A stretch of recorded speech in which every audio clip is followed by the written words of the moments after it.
Use the code LSPEC at papajohns.ca or on the Papa John's app. Get yours today. Better ingredients, better pizza. Papa John's. At Hughes, it's all about getting in and out quick and clean. No cash, no problem. With Hughes' new tap and wash system, all you need is your debit or credit card to get your vehicle sparkling clean. Find us at HughesCarWash.com. One app, triple the action. Play Alberta is proof that good things do come in threes. Whether you're into playing any of our exciting casino games, betting on your favorite professional sports teams from around the world, or buying into Canada's biggest lottery, Play Alberta is the province's only app to do it all. Download today and discover a new way to play. Must be 18 plus to play. If you gamble, use your game sense.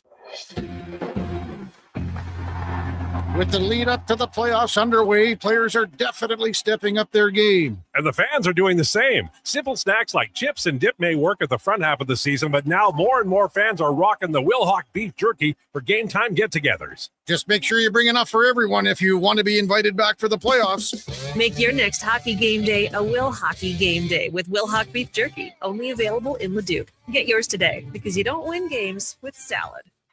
The longest running basketball show in Canada airs every Saturday morning at 10 on Sports 1440. Hoop City with Paul Sir introduces a new generation of basketball talk, and it's right here on Edmonton's home for sports, Sports 1440. From the Critical Care On the Air Radiothon for Stars, presented by BHP and Parrish and Heimbecker. Here's Stars' very important patient, Chad Rogers. My recovery was probably as good as it could have been. Coaching hockey and curling and coaching ball. And I mean, there was times for sure early on when you didn't know what was going to happen. And that, again, I've said it in some of my speeches, but I mean, I don't know what we did before Stars. It was, we didn't get a chance to have this outcome, right? Whether it's recovery or living, right? It was that time factor and the specialized tools they have just help in every aspect for sure. This Stars moment brought to you by Westridge Construction. Make your donation by calling the Bungie Lifeline 1-877-50-STARS.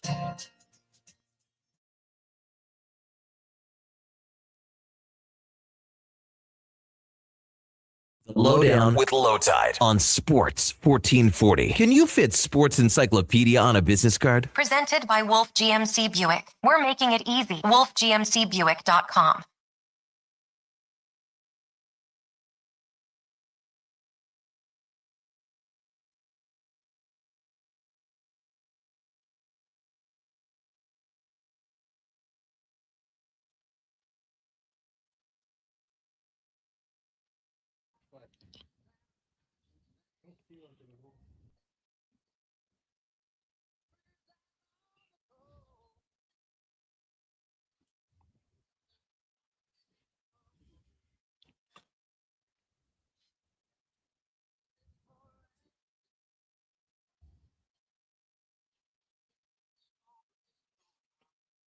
Welcome to the Lowdown. Today's show, Oilers play tonight, a mammoth game. Need to avoid being the second wildcard team at the end of the regular season. This game matters. Tristan Jarry, former Edmonton Oil Kings goaltender, is going to start. And the Oil Kings lost last night. We'll talk about that and more on the way. The Lowdown brought to you by Wolf GMC Buick. It's Truck Month, featuring their best deals of the year. Ask about 0% financing plus extra discounts for Costco members. WolfGMCBuick.com. And here we go. We want to remind you that we are live on YouTube and Sports 1440 AM radio, iHeartRadio, sports1440.ca, and Radio Player Canada. After the show, we're on Apple and Spotify podcast, on Twitter at Lowetide, at Declan Krueger, at JFenwick04, and at Donovan Paulson. I'm just making sure Mackenzie isn't here. Text or call us 833-401-1440, 833-401-1440. Among our guests today, Brogan Houston from Deseret News, and we'll be talking about the Mammoth and what is happening on their side of things. Going to be a fun show, including possibly a signing of a long ago Edmonton Oilers draft pick who's had a lot of promise but never gotten here. And it looks like he may be signing with the Edmonton Oilers. Okay, it's time for the introductions. He has good humor, great information, and sound judgment, none of which he deploys on this show. Ladies and gentlemen, it's Josh Fenwick. Josh Fenwick. Yeah, sounds all correct. I see Mackenzie is here, so I missed her on the intro. Are you actually that was for real? Yeah, no, I looked around and I thought she'd be in the middle, of course, because her head was literally poking up, Al. You're losing your touch. I didn't, I'm not that tall, so maybe that's it. Neither is she. Welcome to the show. Thanks. Yeah, Happy to be here. Based on my observation, she's at home in front of a microphone, is a thoughtful commentator on sports, but may throw the computer she's using all the way to the Lego store if the editing process betrays her again. Ladies and gentlemen, it's Mackenzie McLennan. Mackenzie. That was a great depiction of what it's like for me editing. What? Can I just make an observation? When you're talking on the microphone or you're assessing anything about sports, you seem very comfortable. But when you're on the computer, I see a fist balling up, and I feel like there's a little tension for you in that. Is that true? Yeah, okay. I'm not the most comfortable with, especially Premiere, like CapCut. I'm fine, but I'm trying to get better at it because we're trying to up our game. Yeah. Does it bug you that Josh is really good at it? No, it's so helpful because he's so good, but I can't remember everything that he shows me. Yeah, he's really quick on that stuff. We're continuing for me to sit here and hopefully learn it at some point. Better you than me. If the Joe Pesci character in Goodfellas decided to spend his life in radio, it would be very similar to Donovan Paulson, everyone. Donovan Paulson. That's a good one. I'm funny to you? How am I funny to you? Like a clown? I can see you doing that line. Absolutely. Actually, I can see you typing it out later today to somebody who's texted in. That is very true. No. I don't shy away from conflict. You've been hosting the post game lately. How's that going for you? I know that you had a very tired Josh with you on Saturday night. Yes, Josh was not exactly thriving, but he was surviving. As for myself, I was enjoying it. It's nice to jump in and do a little hosting from time to time when Walks is away. So if you were listening, if you heard me, I obviously I appreciate feedback. Well, I think the feedback for you and everybody here is just get rid of the old people on the station and you'll be good to go. He is capable of presenting exceptionally complex ideas with clarity and bringing one mountain of big baby energy at the same time. Sometimes on the same day. Ladies and gentlemen, it's Declan Krueger. Declan Krueger, everybody. Those are both true. Yes. And it was a little backhanded, but I really do appreciate it. Well, I think it was factual. I'm factual with Donovan too, and with young Josh. No, absolutely. It was really well said. It was really well written. I will say this, that we're going to get to the Oilers, I promise, but I really want your reaction to the game last night, the basketball game. Yeah, I'll make it quick. They were the most consistent team all season. They had the number one strength of schedule in the country, and they went 37-3 against that schedule. Dusty May is an incredible head coach. We knew he was when he took a 9-seed Florida Atlantic team to the Final Four. In just his second year at Michigan, they win the national title. 2 years ago, this team was 8-24. NBA talent, shout out Elliot Cadeau, and I just had a lot of fun the whole tournament. I love it every year. I'm so happy that it's finally come to a head with a Michigan victory. There you go. All right. Oilers playing tonight. Tristan Jarry. This is a big game. All of them are now because there's a bunch of teams that are clumped in the Pacific and then really in the Western Conference. And somebody's going to get in. The Oilers are going to get in. It's just a matter of where. So I'm very curious. I want to go around the room. We'll start with Donovan because I think this is a key element to tonight's game. Reportedly, Tristan Jarry starting. What are your thoughts? Well, I think a lot of people are going to have some pretty ugly thoughts on this one tonight. I think everybody wanted to see Connor Ingram. I thought the more obvious game would have been for Connor Ingram tonight, and then you'd see Tristan Jarry start next game tomorrow, right? And I look at this and say, you know what? He was great out against Utah last time.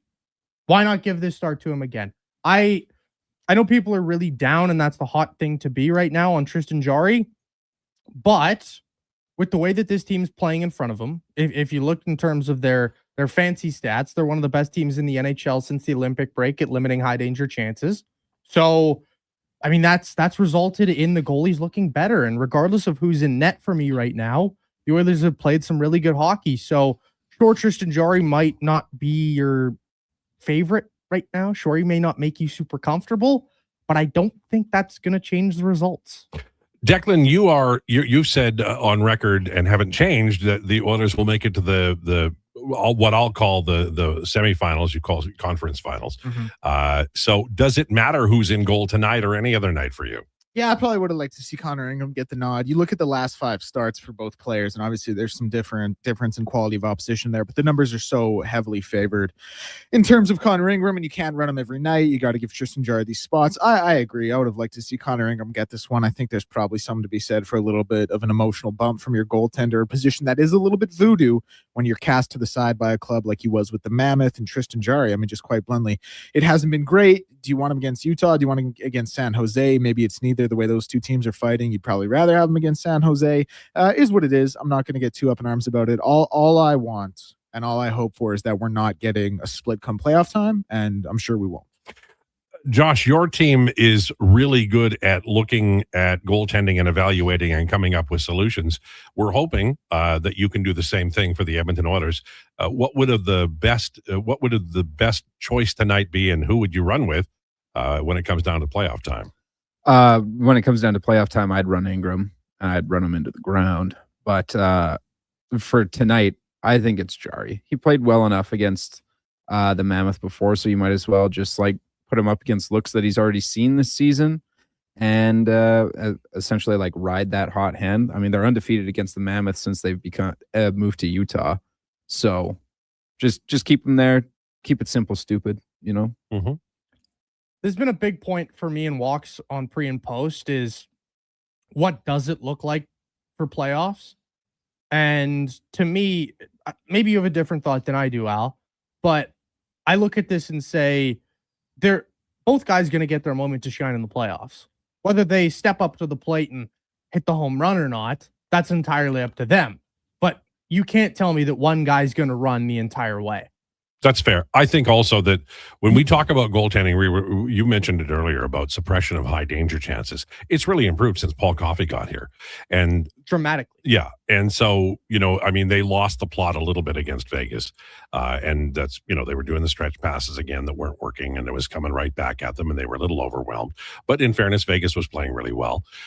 If they can hold that, I think either goaltender, I will say this, I don't think there's a clearly superior option, although certainly Ingram has played better. But you're going to need Jarry, as you say. You're going to need them both at some point in time. They did with Pickard, too, 2 years ago and last year. Man, if Calvin Pickard can win 7 straight playoff games, I'm pretty sure Tristan Jarry can be fine in a playoff series. Yeah, but you don't think if Tristan Jarry, because I think we all presume he's going to be the game 1 star. You don't think if he starts just fire out of the gates and he's hot, they're not going to give the net to Jarry even if Ingram has a bad game. If he comes out super hot and lights the world on fire. Yeah, I think they'll play the hot hand and starting with Ingram until that falters, but. But so really you do, because I'm saying even if it does falter for a game, they'll continue to roll. No, I think you brought Jarry in. If there's an opportunity and you can put the other guy in, I think you need them both. So I would play if there's an effort that isn't strong from Ingram, I would go with Jarry the next game. Yeah, but I'm not playing Jarry just because of his salary. I need to win games. No, but you're also not going to avoid him.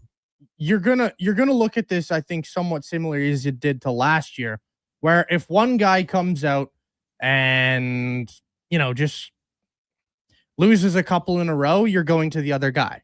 I think you have to look at it that way, where you have Tristan Jarry and you have Connor Ingram. Neither guy, to me, with the way they've played or with the way that I look at them, is that solidified number one, this is our guy. This is our guy. This guy's going to take us the whole way. To me, you have to have some kind of split, and especially considering that Connor Ingram only played just over 20 games last season, and this is still sort of a work-it-in year. I don't want to kill the guy in round 2. Yeah. I want him to last, and I want him to survive. So for me, I would be mixing in Tristan Jarry a little bit.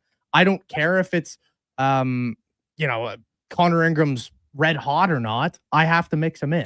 Well, and one thing I think we can all agree, and I don't want to hear any reaction to this because it was clear when it happened is the Oilers are far better off right now than if Stuart Skinner were playing with the Oilers, right? We all agree with that. I would agree. I think Connor Ingram's. I think he's a better goalie than Stuart Skinner. And have you seen like his number? You could have had terrible. You could have had Connor Ingram and Stuart Skinner on the same team.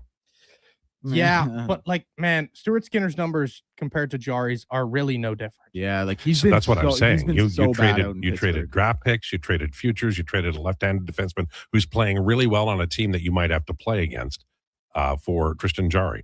I don't think it was the upgrade people thought it was going to be. But also, I agree. But there's something to be said. Like you had to trade Stuart Skinner, Brett Kulak, and a second rounder just to get Tristan Jarry. Like that speaks to what Stuart Skinner was. What it speaks to is that this town reacts strongly against players they don't like, and then management trades them out and has to give extra assets, and you end up with Jack Doodley. It's happened too many times. Also, but he was also bad.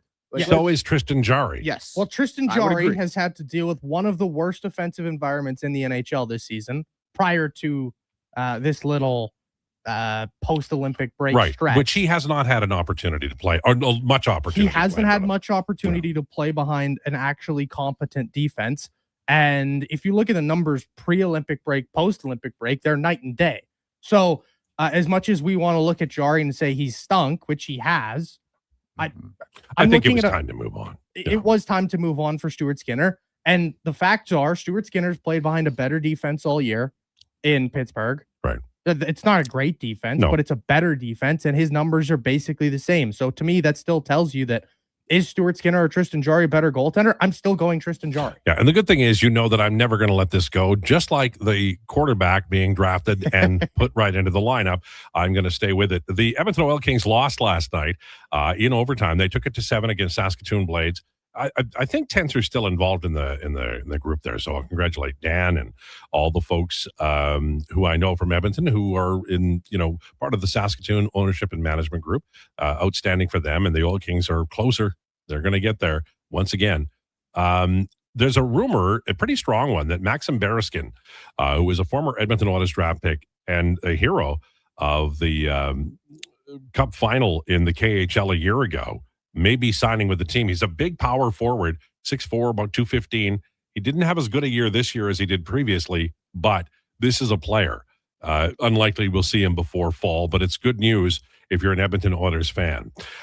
Quickly, we got about a minute and a half. I want very briefly to talk about the Toronto Blue Jays, who started off pretty well against Oakland, and then they really struggled against the White Sox, who are not a strong team, and then last night against the Dodgers. Their injuries are piling up. They've got lots of pitching injuries, but they're also not, and Alejandro Kirk is a loss at catcher. You need a good starter, and he is one. Defensively, framing pitches, and he can hit. They've got some injury issues, but aside from that, they're just not playing well. They're running the bases poorly. They're making a lot of mistakes. This Jays team had a lot of fan affection at the beginning of the year. And honestly, I'm disappointed in the way they've come out and played. And this is a tough division, too. The Yankees are off to a good start. What do you say? Like, if you're a Jays fan right now, did it fall apart that quickly? Because opening day was very promising. I'm going to, before we get all the what's going on, what's gone wrong with the Blue Jays, it's an 162 game season. Mm-hmm. So we are still very, very early into this. And I would suggest that look at the Jays last season. They stunk out of the gates too. So before we get into all panic and doom and gloom, it's a long season. But what you're not worried about the pitching staff getting hurt so badly? I'm not worried about the pitching staff. The starting rotation, that has been great still. The bullpen worries me a little bit. But even in saying that, you look at the numbers and the stats, the Jays bullpen with Brendan Little in it, the stats go substantially higher versus without Brendan Little, and the stats drop by a mile. So Little had to get out of town just to get his confidence back. Yes, Little had to go back down to AAA, and then the guys they brought up haven't exactly worked out well either. So I'm worried about the Jays bullpen. That's an easy fix, though, to me. Well, you should be able to fix a bullpen. Yes, the offense itself is a little worrisome in the sense of they don't appear to have that same Blue Jays magic as last season. Yes. And that's something I expected, is the drop off in terms of those clutch hits. They just came up with way too many of them last year. You can't always... Your BABIP is too high and it's going to come down. You can't always walk off a game in the 9th inning. Or you can't always walk one off in extras with an RBI single. You can't always have this little flutterer up the middle. And that's what the Jays found a ton of last year. I'm looking at the offense and thinking, man, they could sure use Bo Bichette right now. Yeah, good point. By the way, how's your ERL, your Rotisserie League baseball team doing? It's been up and down so far. I lost Cade Horton for the year. So that's one of my only really good pitchers going down for the year. So that stinks. My offense is sort of struggling out of the gates. A lot of my stars aren't finding their games yet. James Wood did last night. James Wood did last night. He started to heat up a little bit, but Alex Bregman hasn't done anything so far. Dansby Swanson's been awful. Jake Cronenworth has stunk. Michael Bush hasn't done anything. Like, the Cubs as a whole haven't found their game yet. So once the Cubs find their game, I'll be fine. We're starting out near the basement purely because those guys are ice cold. Where's Carius? Carius is just like one spot above me. Okay. So right he sucks now, too. but it's early season. You don't have to worry about anything right now. And my offense, it's just unsustainably bad for how good it is right now. Yeah, it'll turn around. You've got a good offense. All right, it's 12:17 on the way. Brogan Houston will join us from Deseret News, talk about the Utah Mammoth. Also, declinations. Are we doing highbrow, low esteem again, or what are we doing? Yes. Okay. I got a cool heat check today. Excited about it. Is it about basketball? No. Oh, I'm a little surprised by that. All right. On the way, rumors, Lowdown with Lowetide on Sports 1440 and YouTube.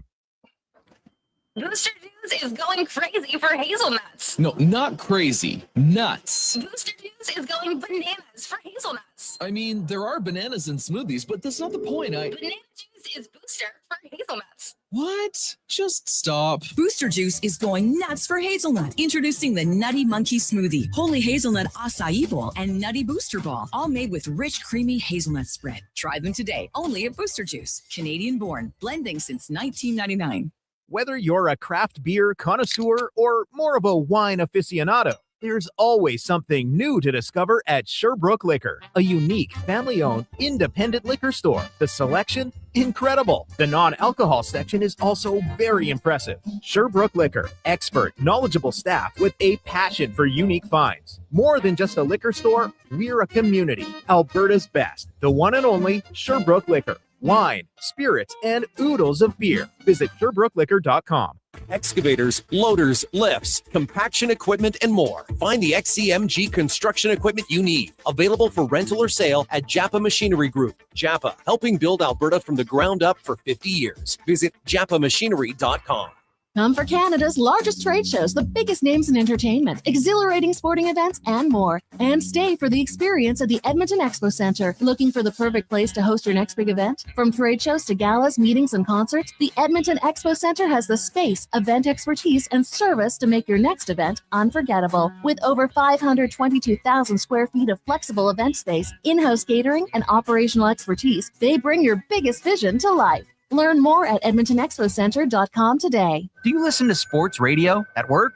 Like right now? Well, do you? Who, me? No way, I swear. Okay, friend, we won't tell. Tens of thousands of sports fans listen to Sports 1440 each and every day. On the radio, on the listening apps, on YouTube, and on social media. If you listen to Sports 1440 at work, well, maybe it's time to advertise on Sports 1440 at work. Grow your business, get your name out there. Shoot our ad team an email, Gregor@sports1440.ca. Let's get to work for you. I'm good to go. Good to go. With Mortgages to Go, you'll be good to go. Mortgagestogo.ca says yes when the banks say no. That's why Alberta has trusted Mortgages to Go for over 23 years. If you need cash and have equity in your home, you're approved instantly. Guaranteed. Call 1-888-888-5998. That's 1-888-888-5998. With Mortgages to Go, you'll say, I'm good to go.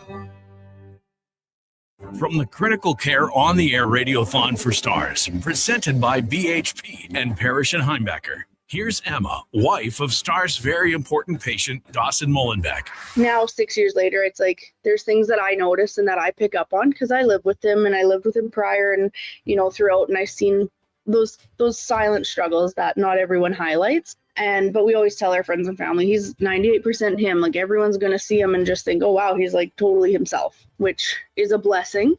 But it doesn't come without the odd reflection and moment of reflection in the day where you just go, how did we manage getting that lucky? Because not every patient is that lucky. They come out with maybe much worse traumas. And so very fortunate there that he's here and able to live and do the things that he loves. This Stars Moment brought to you by PTI Transformers. Make your donation by calling the Bungie Lifeline, 1-877-50-STARS.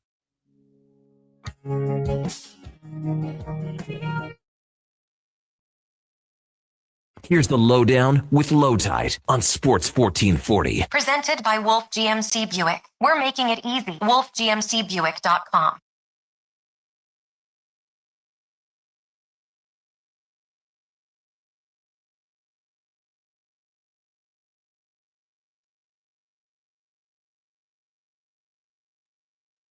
By Wolf GMC Buick. Truck Month. Check them out. WolfGMCBuick.com. Lovely spring day. Snow is just rain. It hasn't gotten there yet. Don't worry about it. It'll be fine. Drive carefully. Lights on.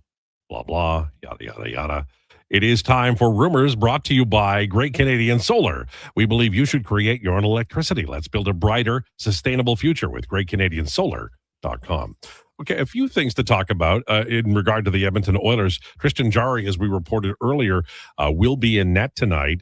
Colton Dach will also play, reportedly. This is via Tony Brar, via Gene Principe, as I look online today. I like Dach. I know Donovan likes him too. I think Max Jones has played really well down the stretch here, as has Curtis Lazar. And so I'm going to ask you in a frame of an issue of how much do you like Dach, and then if all of these guys, Lazar, Dach, and I like Max Jones, if they play, somebody pretty established is coming out of the lineup. How do you feel about that? Yeah. I mean, this is one of the big questions right now is what does your fourth line look like? And so I think Dach for me has to be in there, but this is also a little bit of a runway for him, right? If he finds his game again, coming off the injury, then he should be, for me, in my playoff lineup. Opposite of Trent Frederick on the other wing. And at center, Dickinson? Dickinson's your 3C, I think. So you're not moving Nuge to center? You're not moving Nuge to center, I don't think. Okay. But so then it's Szymanski. Then it's Szymanski or Adam Henrique. Okay. And well, Henrique has looked better since he came back from Henrique injury. has looked better. I think that's really important. And also, the thing about Henrique that I don't think enough people talk about in respect to him versus Szymanski is the penalty kill time. Mm-hmm. And it's dramatic. Yeah. Right? I know the goals for, goals against thing with Szymanski is a bit. Szymanski doesn't different. have a lot of offense either. That's a good goal share, but he's not a mover. He doesn't move the needle much offensively. And if one player is going to give you a little bit more offense in the playoffs, I think it is Adam Henrique. You can see the offense start to come a little bit right now. No. So I lean Henrique for that fourth line spot. Like Max Jones has been awesome, but I don't know if he makes the roster. Don't think he can play in the playoffs with everybody else that's in and around this mix. I like their mix a lot. It's one thing I will say, and I will credit Stan Bowman for this, which is sacrilege on Edmonton radio to give the general manager credit, but they're deep. They have real quality among the folks in Edmonton who aren't going to play in games, and also in Bakersfield. This is not your Ken Holland Oilers. They have recall depth on this team. Once Leon is back, what do your lines actually look like? Well, because everything feels like it's rolling now. Yeah. Well, I mean, obviously you would have Hyman with McDavid, but I love Podkolzin and Savoy with McDavid. So do I. And so I've been thinking about what if you ran Podkolzin and Savoy with McDavid, and you ran Roslovic, Hyman, and Nuge, who looked good, and then Leon, who has an ability to elevate wingers, if you take the rest of the group, and it's not much, I understand, and you're giggling, but it's true. If Leon could find 2 wingers from the group that is available there, I don't know that he can, but man, he has turned Podkolzin into a hell of a player, and he really helps Savoy too. It's late in the year to be even imagining this, and maybe they got Podkolzin, Leon, and somebody, and then Hyman and Savoy play with McDavid. Maybe, I don't know. So my initial thoughts on that would be Hyman, Savoy, McDavid, Nugent Hopkins, Draisaitl, Podkolzin. Mm-hmm. And then your third line, probably Roslovic, Dickinson, and probably Kapanen. One thing I'll say, I also think Roslovic's a top 6 forward, and I think he needs to be a top 6 forward. But here's the thing, and this is a question you can answer, and everybody will hate you, and you will answer it honestly because you are an honest person. Honestly, if you have to put one of the two on the third line, and in anticipation of scoring more goals, do you choose Roslovic for the third line over Nuge because he is more dynamic offensively? At 5-on-5. I might. Yeah. Nuge is not scoring without McDavid. He is not. I probably go Roslovic for the third line in the anticipation of. You could go Henrique. Dickinson can make up for defensive blunders for me with Roslovic, because I expect those to happen, where Nugent Hopkins, do I think a line of Nugent Hopkins, Dickinson, and Kapanen is going to score? Honestly, no. Where I think Roslovic, not a player who's going to drive his own offense for sure, but I think there is the chance that he can stumble into one just randomly in the offensive zone, and he can look at that shot at times. But the more I think about it, I actually like back to what they had when they were just post deadline. Mm-hmm. I think I'd bump up actually in the second line and reassessing this. I think I go Roslovic, Nugent Hopkins, and Draisaitl. See, and that's a great line, but who's left out for the third line? Podkolzin goes on your third line. And then you have that, because what I loved about their identity after the deadline was their crash and bang third and fourth line, where you have Podkolzin and Kapanen on opposite sides of the wing, and those guys both forechecking demons, both hammering guys as soon as they get into the corner. Your third line centers Jason Dickinson. You have Doc and Frederick on your fourth line wings, and then you have Henrique at 4C. I want Podkolzin on the second line, but if he's on the third line, then I want Henrique at the center because he's more talented offensively. That's fair. That's entirely fair. I won't argue with that whatsoever. I will just say, when I look at these, for me, I want as much of a bottom 6 identity as possible. And do you think Jack Roslovic gives you a better identity in your bottom 6, or do you think this? He's not as physical. He's not as physical as Podkolzin, but who's a better driver of their own offense?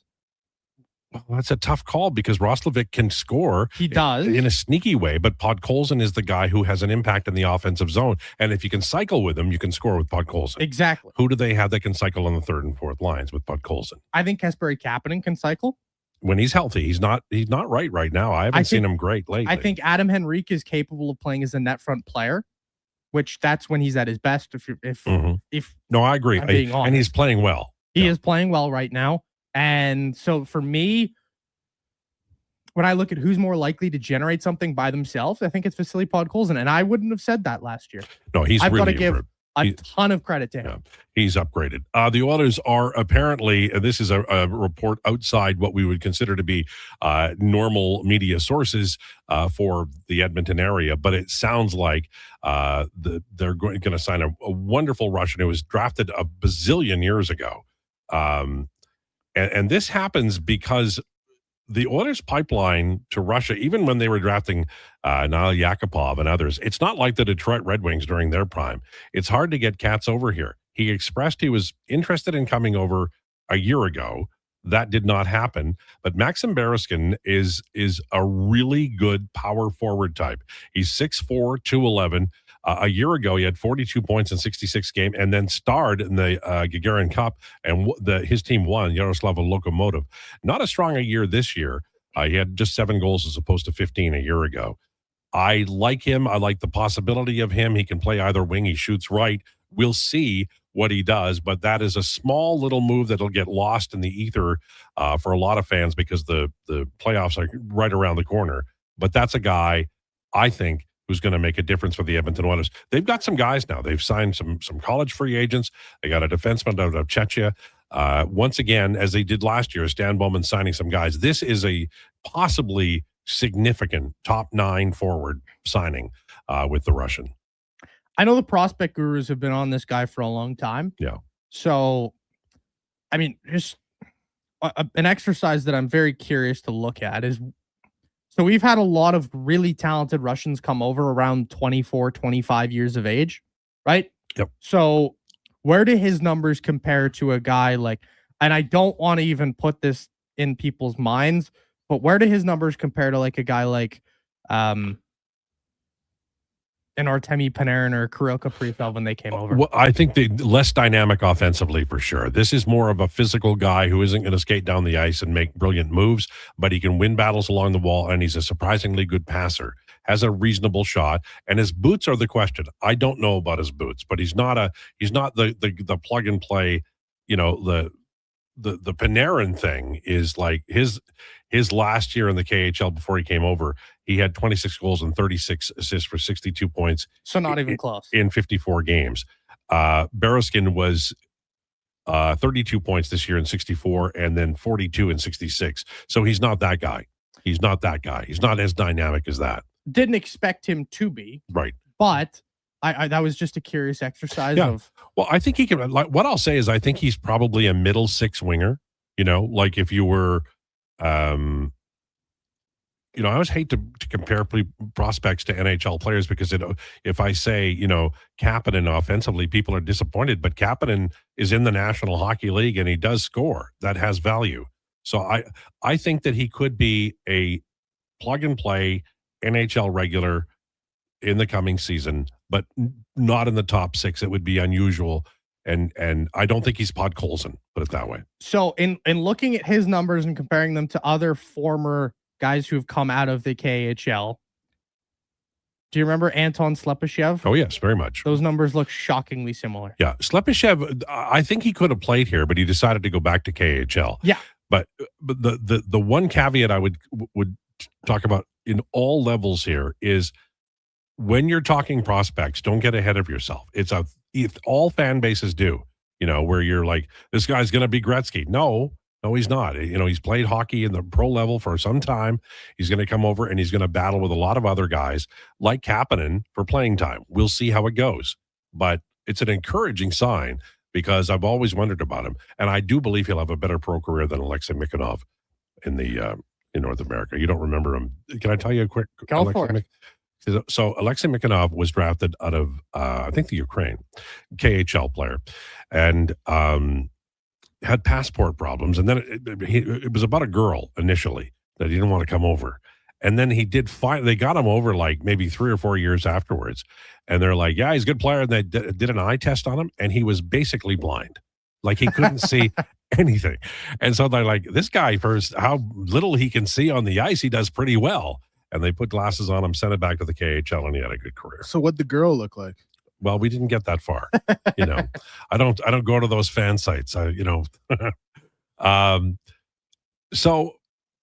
12:34, we're almost through this break, but I just wanted to talk a little bit, if I could, about the March Madness overall, because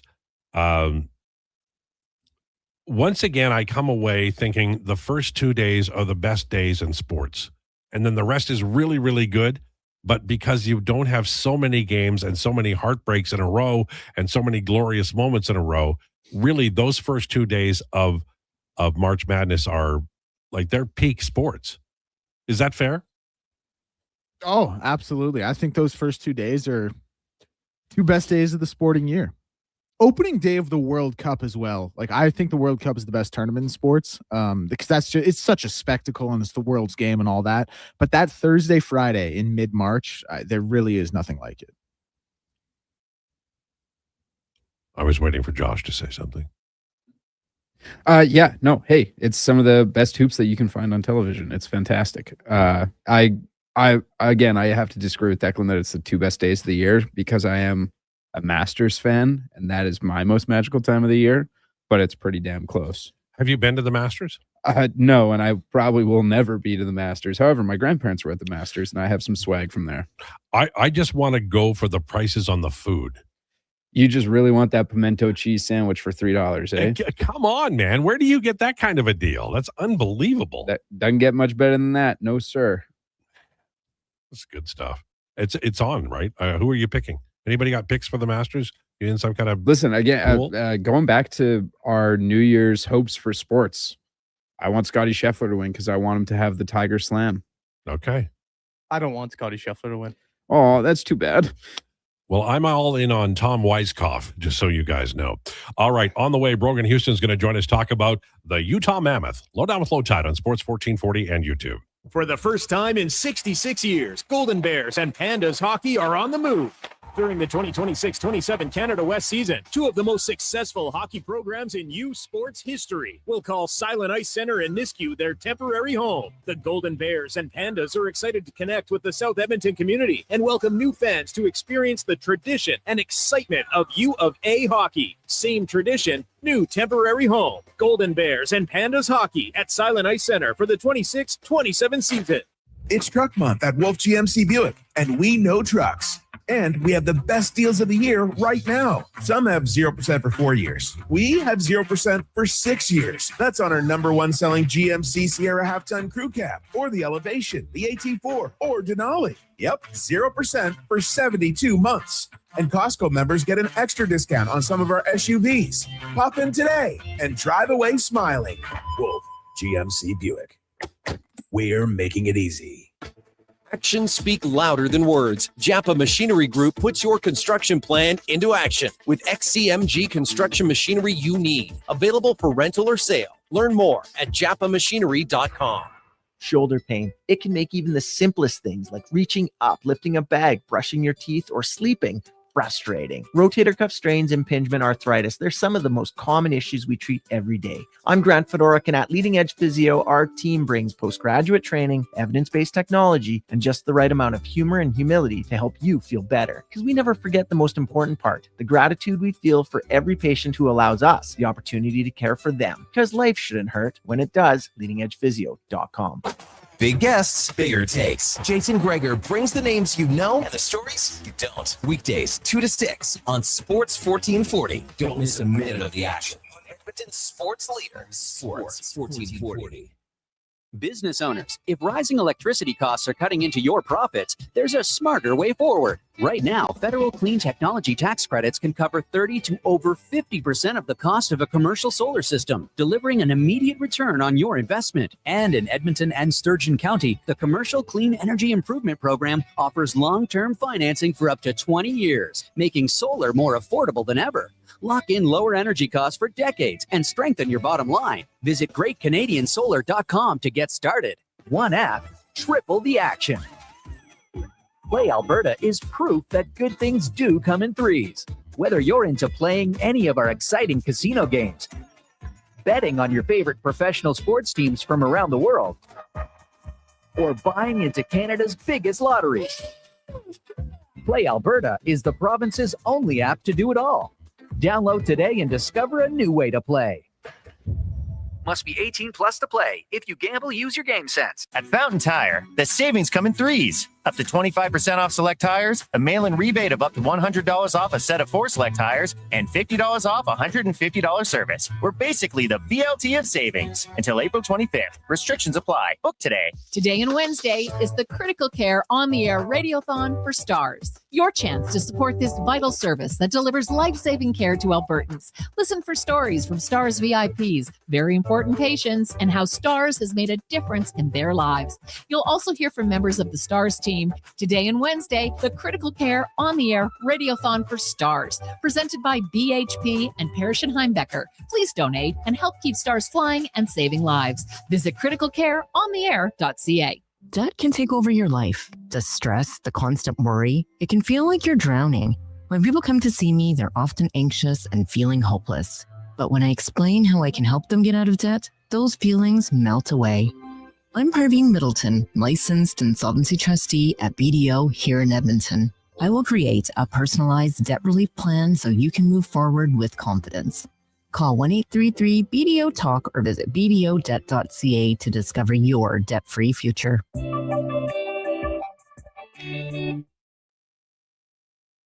Here's the Lowdown with Lowetide on Sports 1440. Presented by Wolf GMC Buick. We're making it easy. WolfGMCBuick.com.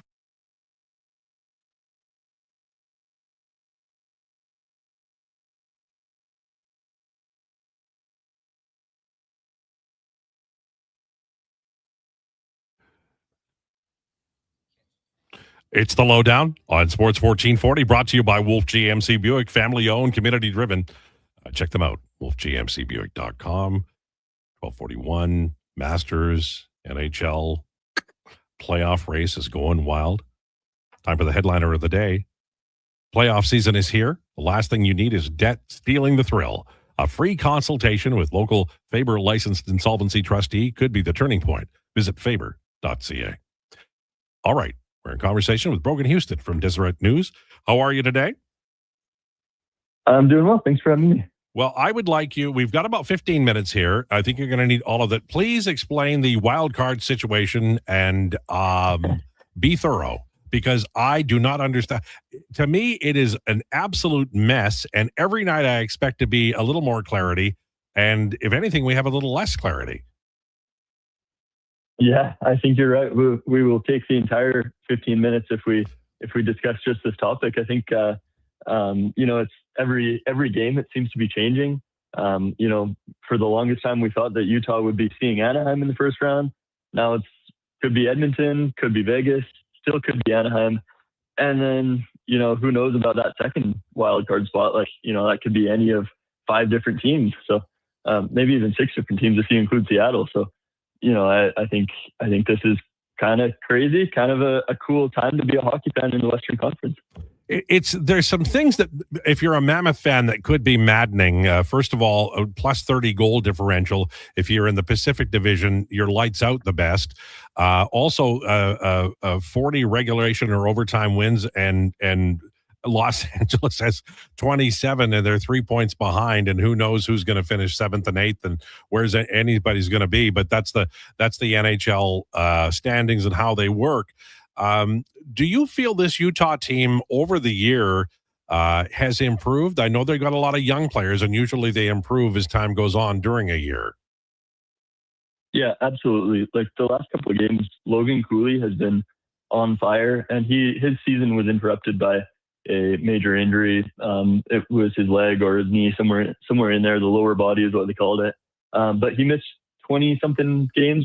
And so his stats aren't necessarily on the level that you expect from a player like him. Until these last couple of games, he's really started to hit a rhythm. He's had a few different 2-goal games, and before the injury, he had a 4-goal game and a 3-goal game. And so, he's kind of developing. And then Dylan Guenther, Edmonton guy, he is just about to hit his 40th goal. I think he's at 38 right now, right around there. And so, like you said, these guys are really improving since last season. But I do think that even since the beginning of this season, they're starting to really take off and become stars in the NHL rather than just productive players. I wanted to ask you, I read a little item from Darren Dreger about Austin Matthews and connecting him to the Mammoth. And I want to dovetail that with the fact that universally the Mammoth prospect pool rankings are top 5 or 6. I think they were 6th with Scott Wheeler at the Athletic.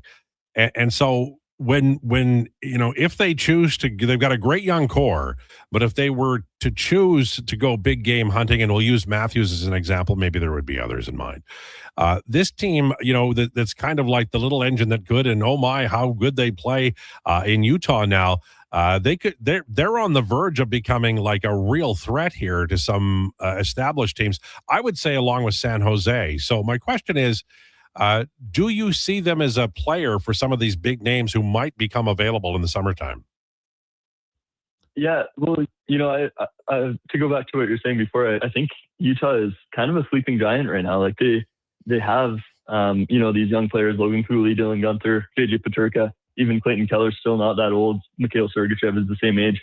So these guys are already in the NHL, and they're a team that can make the playoffs by themselves. But then they have this second wave of prospects coming in the next couple of years here. These TJ Ginland, Dmitry Simachev and Daniil Boot and Cole Baudouin and Caleb Desnoyers, all these different guys that these are guys that will also play that same type of role. And so, if they can find a way to fit everybody under the salary cap, they can really have a really good team a couple of years from now. Now, whether or not that means that they are big game hunting this season, I've really kind of gone back and forth as to what the best plan should be. All the national insiders always say, oh yeah, Utah's in on this guy, Utah's in on that guy. And then, obviously they haven't made a major move like that yet. But Bill Armstrong has always said publicly, no, we're not chasing those guys yet. That's later on in the rebuild.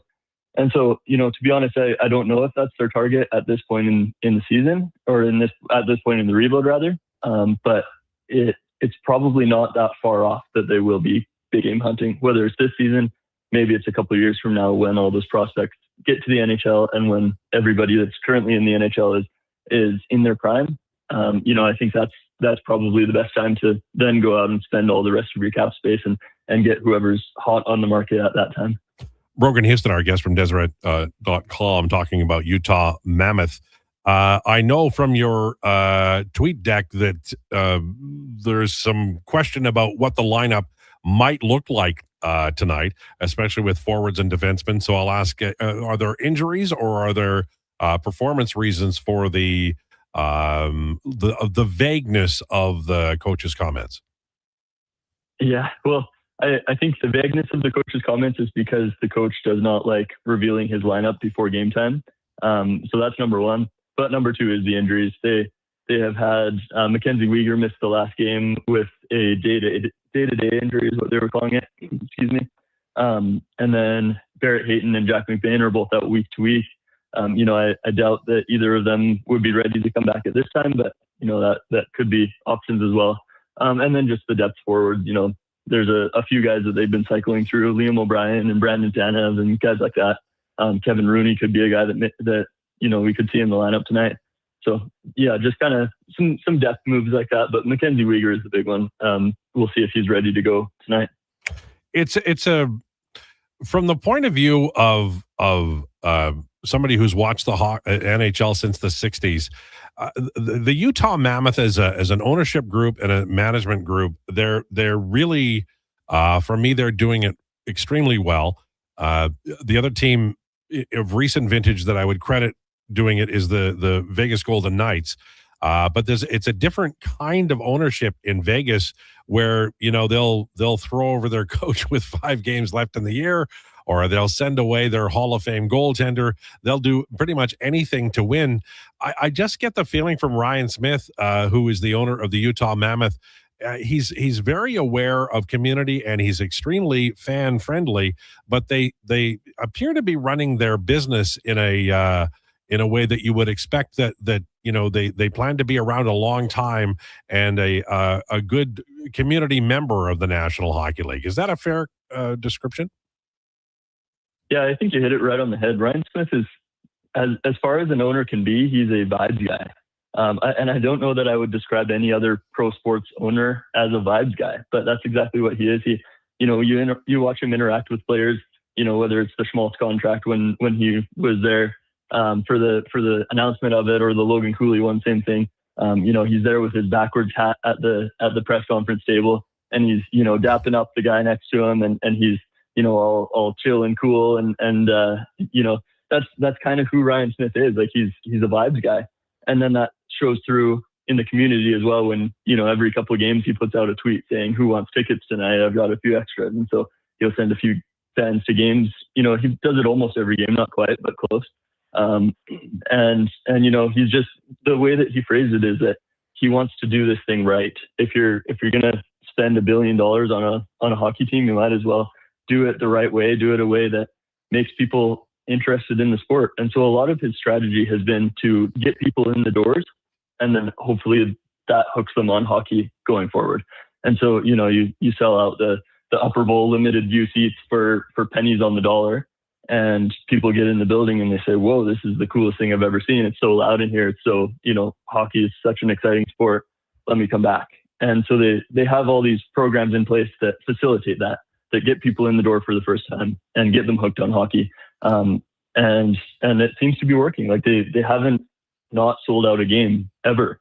Like every single game they've ever had is a sellout so far. So I do think they are onto something for sure. They're one of the areas that they can improve, and it's hard for teams. It doesn't matter, if they come from another city or they're an expansion team.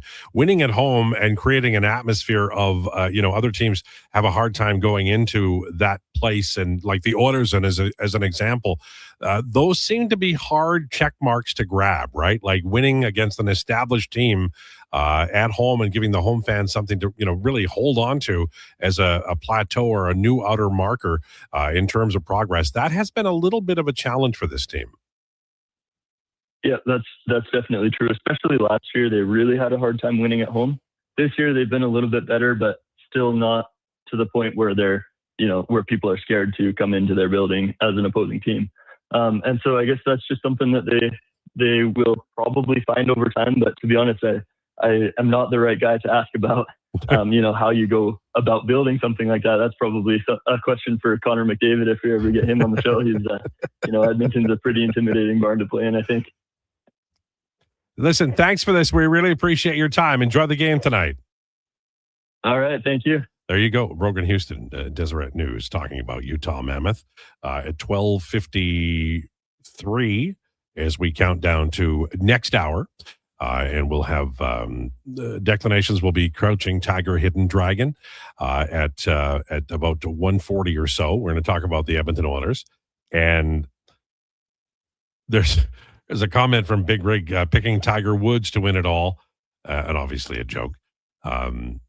He was sort of on the comeback trail, right? And I mean, I don't know how many it is now. There's a guy who is his later career has been damaged by extremely bad PR, and then it's just his body breaking down. He was out kicking balls when he was, very young, and all that repetition and all those other things that have occurred to him have really had an impact. I like Johnny Miller to win it, or Lee Trevino. He'd be good. I mean, who's the odds-on favorite to win this thing? Retief Goosen? The Masters? Yeah. It's Scotty. Well, that makes sense. When everything else. He's a little in his Jokic era. Is that fair? Oh, yeah. And Mackenzie's just working on it right now. Brandon guessing the top 5 in betting odds to win the Masters. He did very good. Yeah. It's you go in eras, right? Like there was when I was young, there was Nicholas, Gary Player, Lee Trevino. Then Tom Watson came along and he was like, okay, probably going to win this week. Weiskopf. Johnny Miller had a run from like 76 to 78 where he won damn near everything. And then he fell off a little bit. Watson was a longer term guy. Ben Crenshaw. Crenshaw, great name. Seve Ballesteros was a wonderful golfer. Loved him. Yeah, early in the 90s, that would have been Mickelson coming in, right? Yeah, early to mid 90s. And then very shortly after, Tiger comes in and everyone Tiger just goes, dominated. Everything's over. Yeah. Well, unless your name is Bubba Watson. Yeah. It was over for like 15 years, Oh, yeah. You just walk in and basically say, all right, who's coming in second? Yeah. And if you played with Tiger on Sunday, you were screwed. I am looking at the betting odds right now Mm-hmm. for the Masters. And the one thing that, well, Scotty Scheffler, obviously the betting odds favorite by basically double. Is he minus money? No. Oh, God, no. No, that'd be golf. Everyone would have to be That'd like be plus too money. crazy. Okay. Yeah, everybody's always plus money. He's plus 625, which is awful odds, where everybody else is at least plus 1150. And that's John Rahm in second. DeChambeau is plus 1450 in third. Rory plus 1450, so a tie there. Go and Rory. Scotty Scheffler, that's a three-way tie. Or Xander Schauffele. Xander Schauffele's 5? Yeah, interesting. That's your top 5. Because our top 5, we had Ludwig Oddberg. He's 6th for me. This is different, obviously different book, but this is just Bet365. I think Ludwig Oddberg was in ABBA, I believe. The weirdest thing in looking at my odds right now, to finish top 10, Scotty Scheffler minus 170. Oh, Like that's you want some maybe potential value? Scotty Scheffler to miss the top 10. Not even make the top 10. That's. Could you imagine if he misses the cut? But it's a tough course. That could happen. Like it could. It's a tough course that he's won on before. He has, and he's perfect for the course. But man, like if something happens, if Scotty, it's not an outrageous possibility, it's not, right? Even if it's just a sprinkle, like I need to look at what the odds are for it. But he's minus 170 to make the top 10. To be fair, he's only won one this year. Like one tournament so far. You're not talking yourself into making this, are you? I might talk myself into making it. I might. Because, like, at least if he doesn't win, then maybe he falls out of the top 10 and I make a little cheddar cheese. You know what I mean? Well, I mean, YOLO. All right. We're going to talk Oilers. They made an interesting choice in net tonight. These are important games. Want to finish first and play the Mammoth, or second and play either Anaheim or Vegas? It's a question worth pondering, and we will next hour. This is the Lowdown with Lowetide on Sports 1440 and YouTube. It's time for an update with Declan Krueger. This is a Sports 1440 update.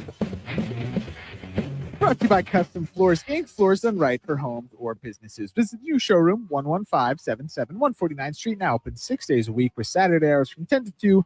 And you can visit customfloorsinc.ca and bring your next flooring project to life. MLB action right now. Royals and the Guardians side 1-1 at the end of the sixth. Coming up in about 10 minutes time, we will see the Orioles and the White Sox. Reds and Marlins also in action at 4:40. And the Toronto Blue Jays, of course, playing host to the LA Dodgers. 5:07 first pitch for that one. Kevin Gausman on the mound for the Jays. NHL action, of course, the Edmonton Oilers on the road in Utah, 7:30 p.m. puck drop. Pre-game coverage going to get going here on the station at 6. Tristan Jarry in the starter's net for the Oil. The day's action will get going at 5 with the Panthers and Canadiens, Lightning and Sens, Blue Jackets and Red Wings, Flyers and New Jersey Devils, and the Bruins and the Carolina Hurricanes. NBA action also getting going at 5 with 2 games. Bulls and Wizards, might want to miss that one, and the Minnesota Twins and the Indiana Pacers. Late game in the league tonight, we'll see the Houston Rockets in Phoenix to take on the Suns.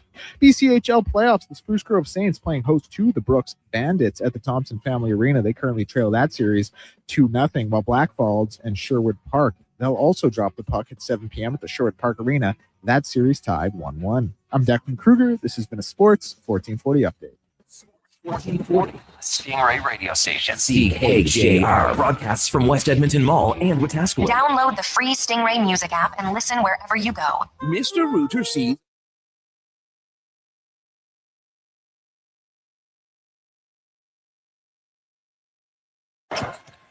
Length of the floor, layup doesn't go. Ball knocked around, flood down the floor. Caravan trying to track it down, and he will. And it's over. Hail to the champions. Hail to Michigan. For the first time in 37 years, the Wolverines win the national title. An unstoppable force in this tournament. 69-63, the final.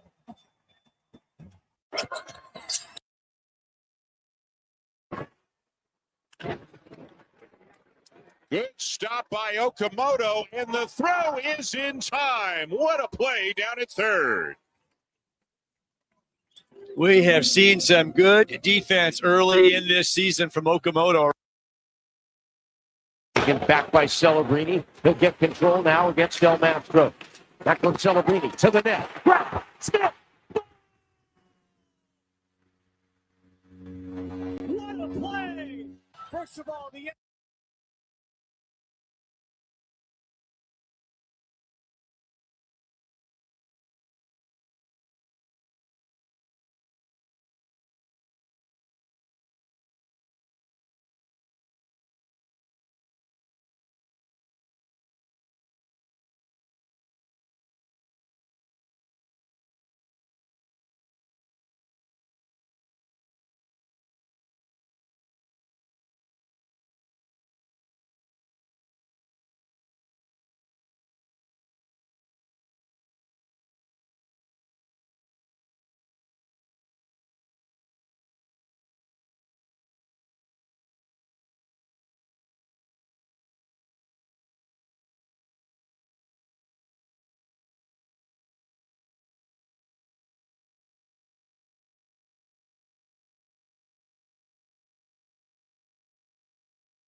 The Lowdown with Lowetide on Sports 1440. Can you fit Sports Encyclopedia on a business card? Presented by Wolf GMC Buick. We're making it easy. WolfGMCBuick.com.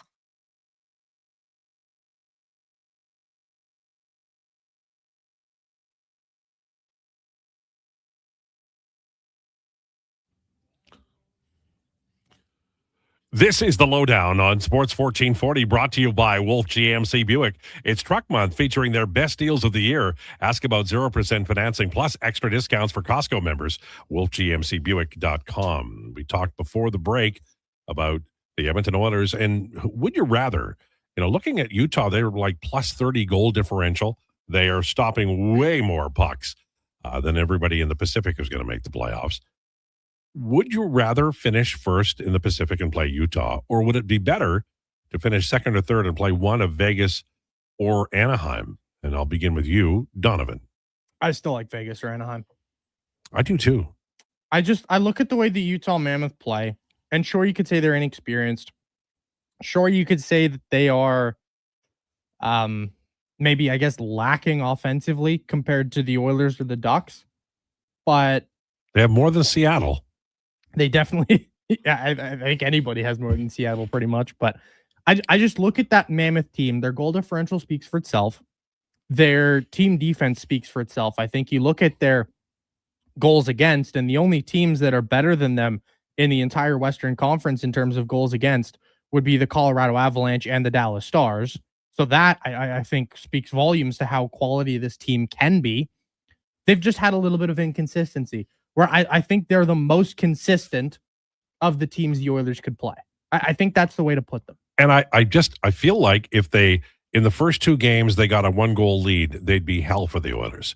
Because the Oilers, they're playing a nice button-down game right now. But if they have to open it up, then you're relying a little bit on your goaltender. You are. And my thing with Utah is I'm worried that, I'm not worried, but like a guy like Dylan Guenther could just go off and take over a series, right? Like that's a guy who still has a little bit of untapped potential, despite the fact that he is, probably at some point going to be a point per game player in his career and a 35, 40 goal scorer.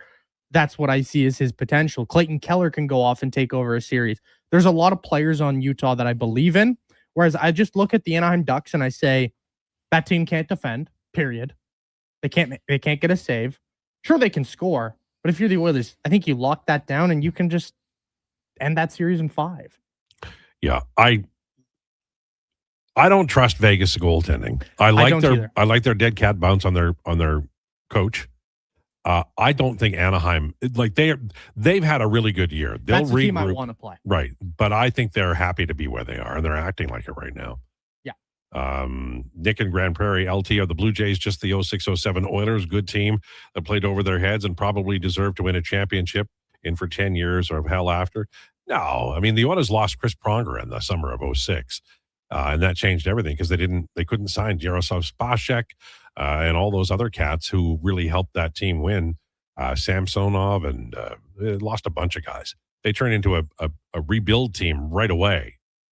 And they traded Pronger for, look, Laddie Smead ended up being a real fine player, but it was a tough thing for him to come in and replace Pronger that year.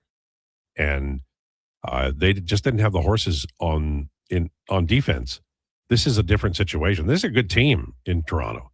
I always worry when there's a team that comes out of a great year and is fundamentally not sound. And I just feel like they're making base running errors.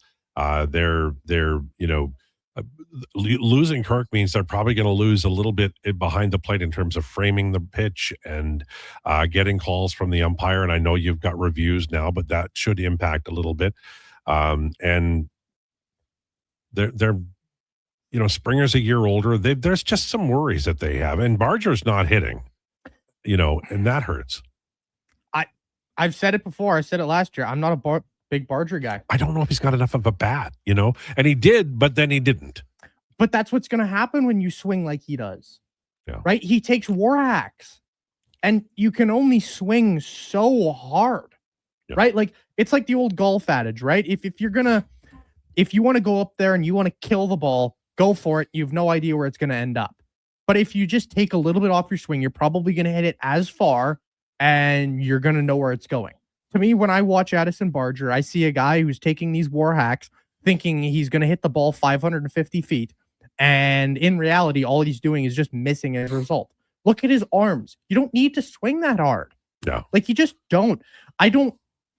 As much as people hyped up Addison Barger, and I said last year, he's a player in the majors. He is a player. He's got to stop swinging so hard. But I hate it. But Ernie Clement swings a noodle and is more effective. Of course he doesn't have any kind of bat speed at He has all. no bat speed, no power. But watch Ernie Clement play. Like, sure, he swings at a lot of pitches he shouldn't. But look at his bat to ball skills. Yeah. I don't care. You don't need to be an exit velocity king for me to like you as a player. Ernie Clement is a scrappy player. He's the perfect 8-9 hitter, and he'll get you results. Addison Barger is a guy who you're watching, and like Jesus Sanchez is just better. Yeah, no, but that was a good pickup by them. That was a really nice pickup by the Blue Jays, and it didn't cost them a lot.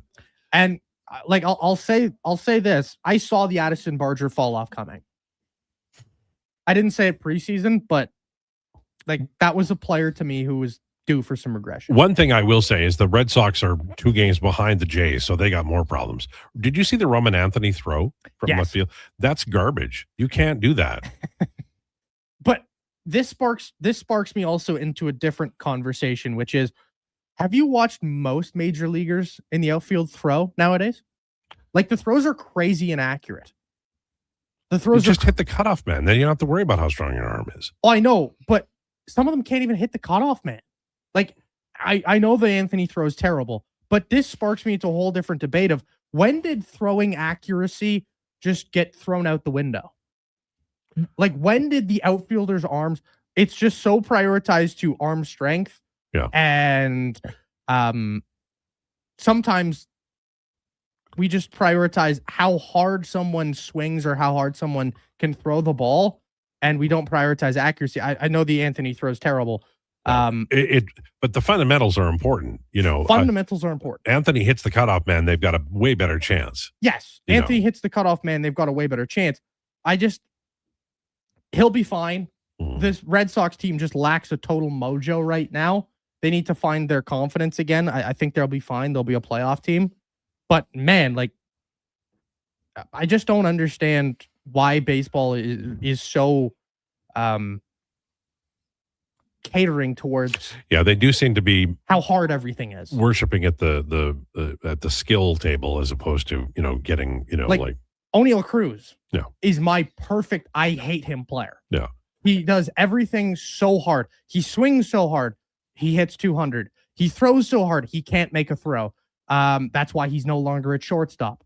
He goes out there and he runs so fast in the outfield, but he can't read a fly ball. That is my ultimate, like, I circle him and say, I want no part of him player. Well, if I'm Paul Skeens, the next time I negotiate a contract, one of the things I want is O'Neal Cruz as a DH, because he can't play.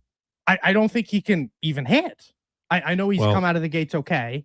He's got great power, but he's a 200 hitter. But he's Rob Deere. It's so funny. Like, O'Neal Cruz is the ultimate overhyped player. I'm watching a player who. So O'Neal Cruz last year, how many homers do you think he hit? 20. Yeah, it was. Sorry, give me 2 seconds. It was. Stop. Go away, ad. It. You don't have ad blocker? I do not have ad blocker, but it was 20. Yeah. So he has hit 21 and 20 home runs for a guy who hit 200 last year. Yeah, and he hit 16 of those in the first half. Now, granted, out of the gates here, he has 4 home runs in 10 games. Yeah, he starts fast, but then he fades. He starts fast, then he fades. O'Neal Cruz that's a player I'm passionate in terms of my hatred for. You have to be able to feel like, the find me boring and I'm okay with it.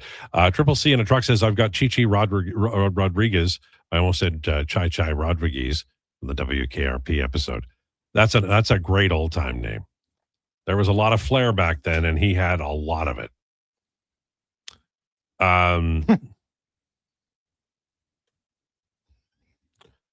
As long as the Oilers are healthy, otherwise they're going out after 1 or 2 rounds, which may not be a bad thing. This is from Not Fred, to get them some rest, and then next year take another strong run at it. Matt Savoy, Podkolzin, and some of the other young guys having a year under their belt and more playoff games. I agree with that. I think that is what this year is. But I also think that Stan Bowman could do himself a hell of a favor, and Ken Holland could have as well. And that's find a goalie who can make a difference. And I like Tristan Jarry as a goalie. I just don't think he's ever been associated with like robbery, during a playoff series. And I think they got to go get that guy. I don't know who it is. I don't know who that guy would be, but the Oilers have never had truly elite goaltending during the McDavid era.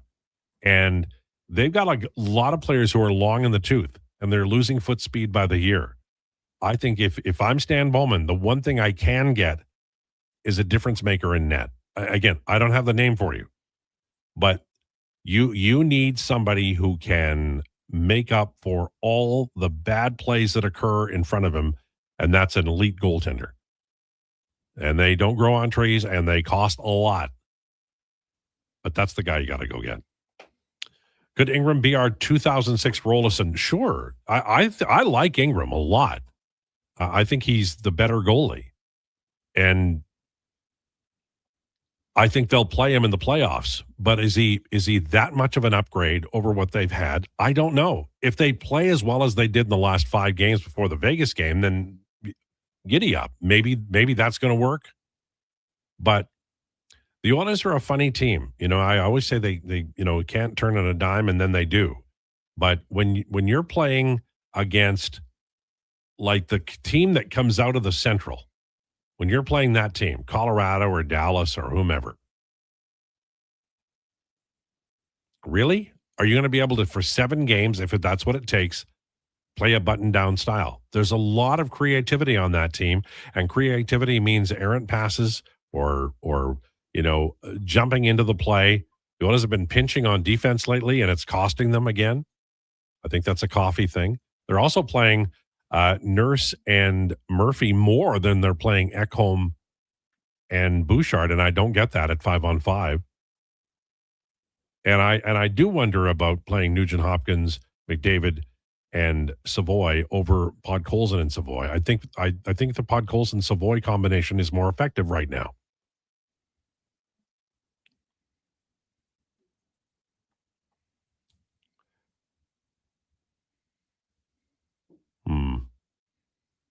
People are recommending Devin Cooley to Edmonton. How do you feel about that, Josh? Sucks for those guys. He's already signed an extension with the club for 2 years at what is essentially league minimum. So he's been really good. Yeah, he has. He's been nails, and I've really changed my tune on him because in the preseason, I remember he let in, I think it was 7 goals against the Canucks in the last game of the preseason. I went, who is this scrub? Getting him off my team. So is the bloom off the rose for Dustin Wolf, or is he just having one off season? I think it's just an off season. Like I think this is still the same thing of they play harder in front of one goalie than the other because one goalie already proved that like he can make the stops and the saves. So they worry more about the opposite end of the ice. I don't know. I mean, goaltending is that's why I hate when teams trade for goalies. We got this guy. Sure you do. Worked out great for the Flames. Every time they trade for a goalie from the Sharks, seems nails. They should take on Carey Price's contract. See what happens. Kiprusoff was such a game changer. I remember before Kiprusoff came, the Oilers would just absolutely they were really great against the Flames. And then there was a 1-0 win. Mark Savard scored the goal, and Calgary won, and Kiprusoff stood on his head. And then from then on, Edmonton and Calgary was a different result. Also, Dustin Wolf is literally just league average this year. Mm-hmm. I know you look and you say 895, but that is league average now. This year. So I know a lot of people have looked at a lot of goalies' numbers this year and said, "Wow, this guy stinks." But that's just the world we're living in. Well, they're not counting the shots the way they used to. Yeah. They're saying, well, that would have been wide or whatever. By the way, Stuart Skinner was 891 when they traded him. Yes, he was. He was just a smidge below league average. Tristan Jarry's 860 now. Yeah, his numbers as an Oiler versus as a Penguin this year, I think those tell you a little bit about defensive environments as well. But I will say this, Connor Ingram is here and playing at 895, and I think he's the starting goalie for the playoffs. Oh, of course he is. Yeah. That's not a debate, but I think the debate we can have is how many games we want him to play consecutively or how we want the deployment to look. Because for me, I think it's an obvious sort of, you need to get Jarry in at some points during the playoffs. I don't think you can play Connor Ingram, 20 consecutive games. Probably not.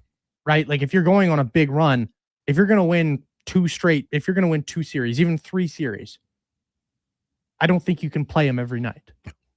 Declan, what's coming up on the declinations at 140 today? Heat check ice bath. And you've got one your heat check you just feel is rock and rolla. Yeah, I mean, no one's going to care, but I think it's cool. Is this about strudel? Hmm? Is it about food? No. Oh. It's not about basketball, not about food. Is it about slice of life or is it about sports? Yeah, like sports and leisure activities, I'd say. Okay. So it's snowblowers. Okay.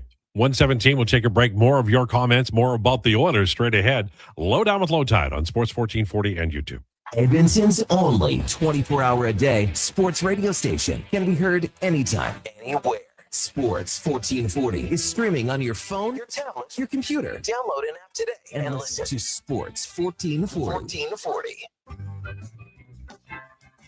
Getting your vehicle sparkling clean doesn't have to cost a fortune. Take it into Hughes today and pay just loonies a wash. Find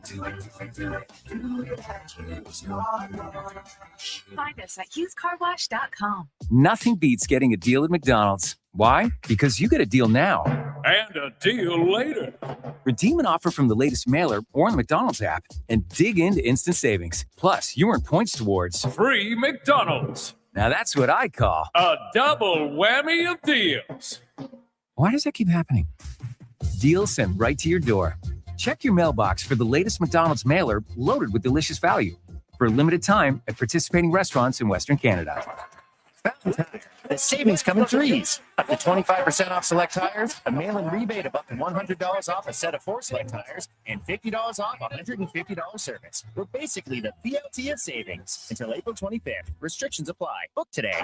At Metal Supermarkets, they're all about value added. In addition to a warehouse bursting with steel, aluminum, all the good stuff, and cut fast, they offer a ton of value-added services. Metal bending, drilling, punching, notching, welding, and back hair waxing.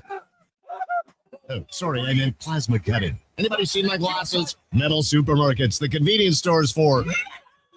And value-added options too, even delivery. Southside, West End, metalsupermarkets.com. CTV Sundays.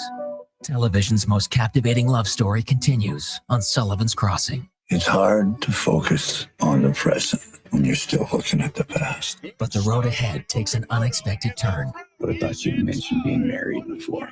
Well, that's changed since then. Morgan Cohan and Chad Michael Murray in the drama that asks, is true love enough? An all-new Sullivan's Crossing, Sundays on CTV. Stream next day on Crave.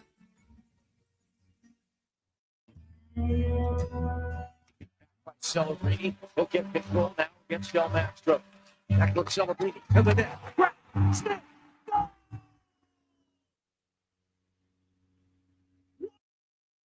Taken back by Celebrini. He'll get control now.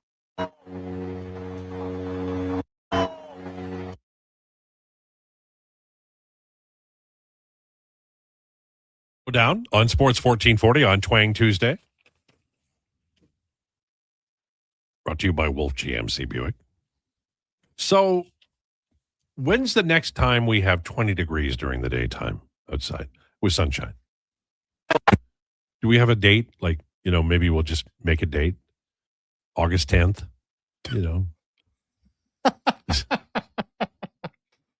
I blame me for saying it was spring 2 months ago. I blame you too. Yeah, it was a bad move by me. Remind me next year not to do that.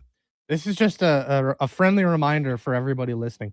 Don't take your weather advice from an old man sitting inside a studio all day. Hey, I read the Farmer's Almanac.